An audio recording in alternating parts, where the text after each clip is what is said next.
Beginilah kondisi truk molen bermuatan semen yang tercebur di aliran Sungai Martapura Lama kawasan Sungai Lulut, tepatnya di depan Komplek Karya Budi Utama, Sabtu siang. Insiden ini diduga karena jembatan penghubung komplek tak mampu menahan beban truk. Bahkan kejadian ini membuat bagian di sisi jembatan berlubang akibat terperosoknya ban truk sehingga menyebabkan truk terguling. Dia tadi mau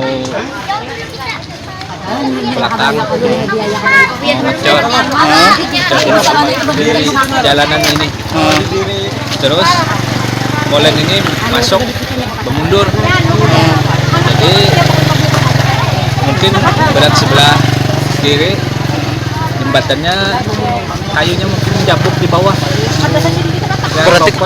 Berarti kondisi jembatan lah sehingga maulah truk ini terguling lah. Kondisi jembatan pertama, kondisi jembatan kedua, soalnya banyak keberatan. Oh, ini mengangkut semen berarti lah anunya ya Allah. Ini mangkut semen, soalnya mencari belakang. Pas gugur tuh supir kayak apa waktu itu, ada sempat melihat lah.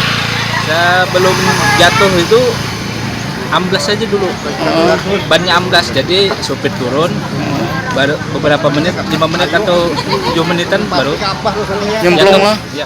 Beruntung dari insiden ini tidak ada korban jiwa. Supir berhasil keluar sebelum truk jatuh.